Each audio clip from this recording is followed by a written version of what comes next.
नमस्कार, आपसे मेरा नाम अशोक यादव एडवोकेट और मैं आप सभी के लिए लीगल एडवाइस वीडियोस अपलोड करता हूं जो कि आप सब लोग लाइक करते हैं, पसंद करते हैं, शेयर करते हैं और सब्सक्राइब भी करते हैं। अब तक नहीं किया तुरंत करिएगा और दूसरे लोगों तक भी इस जानकारी को जरूर शेयर करिएगा।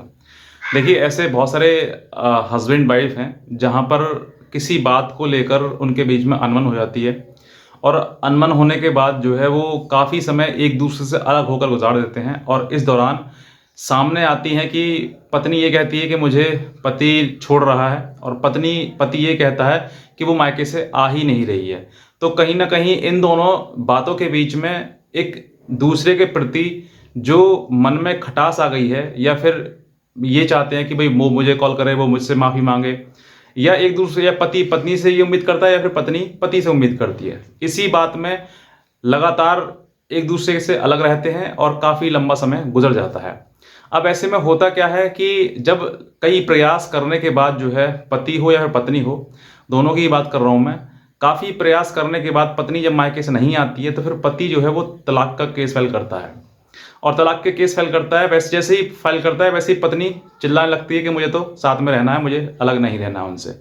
तो ऐसे में देखिए, यहाँ पर बात ऐसी आ जाती है कि जब तलाक की नौबत आ गई तभी आपको ये याद आता है कि मुझे अपने पति के साथ रहना है। लेकिन जहाँ तलाक नहीं होता है या फिर तलाक की बात नहीं आती है तब तक आपके मन में यही रहता है कि मेरी ये शर्तें हैं, मेरी ये कंडीशंस हैं, इनको पूरा करो तभी मैं आपके साथ में आकर रहूँगी। लेकिन जब तलाक का केस पति फाइल कर देता है तो उसके बाद आपकी सारी टर्म्स एंड कंडीशन खत्म हो जाती हैं और फिर बस ये ही रट रहती है आपकी, मुझे साथ में रहना है। तो अब क्यों, पहले क्यों नहीं? तो इन सब चीज़ों के लिए आपको ज़रूरी है कि अगर आपको पति के साथ रहना है या फिर पति को पत्नी के साथ रहना है तो कुछ चीज़ों का विशेष रूप से आपको ध्यान रखना है अगर आप अपने रिश्ते को सही चलाना चाहते हैं तो, क्योंकि खराब तो हो ही चुका है। अब यहाँ पर तलाक के पीछे कुछ कारण ये रहे कि पत्नी ने या तो पति का त्याग कर दिया, यानी कि काफ़ी दिनों से वो अलग रह रही है और उसने कभी प्रयास नहीं किया अपने पति के साथ जाने के लिए, लेकिन पति ने कई बार प्रयास किया। इसी वजह से पति जो है वो तलाक का मुकदमा लेकर आया। अब यहाँ पर अगर आपको पति के साथ रहना है, यानी कि पति के साथ आप जब तलाक का केस फाइल होता है कोर्ट में तभी आप कहती हैं कि मुझे तो रहना है, तो उससे पहले भी आप प्रयास करिए, उससे पहले भी आप अपने पति के साथ रहने की प्रयास करिए। लेकिन अगर आप पति के साथ रहना चाहती हैं तो आपको कुछ बातों का विशेष रूप से ध्यान रखना होगा। सबसे पहले कि अगर पति हो या पत्नी हो, अगर आप एक दूसरे के साथ रहना चाहते हैं तो आप मुकदमा बिल्कुल ना करें। एक दूसरे के ऊपर अगर आपने मुकदमा फाइल किया तो उसमें आप कहीं ना कहीं कुछ सच लिखेंगे तो कुछ झूठ भी लिखेंगे। जहां पर झूठ आता है वहीं पर पति पत्नी का जो रिश्ता है वो टूटना शुरू हो जाता है।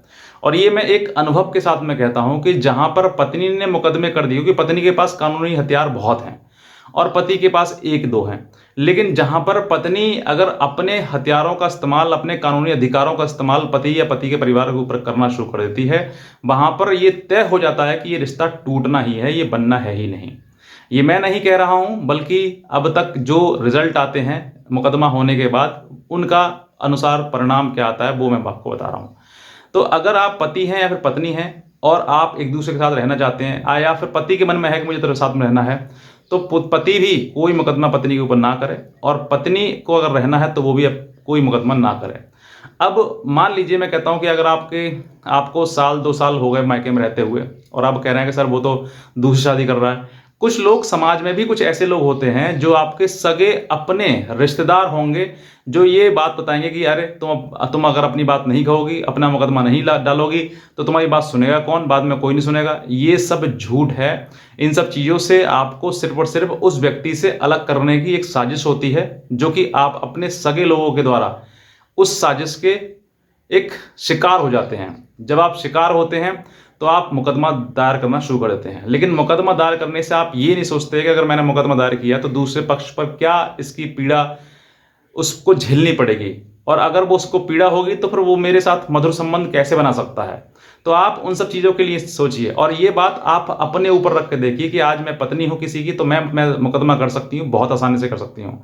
लेकिन जब आप ही की भाभी अगर आपके भाई पर अगर वो मुकदमे सारे करे तो फिर आपके भाई पर और आप पे क्या बीतेगी, ये भी एक बार सोचकर गंभीर रूप से आप समझें कि वाकई वो व्यक्ति किस तरीके का महसूस कर सकता है। क्योंकि अगर आपका भाई अपना है तो पति भी आप ही का अपना है आप उसको भी उतना ही प्रेम करें, उतना ही प्यार दें जितना आप अपने भाई और अपने पिता से करते हैं।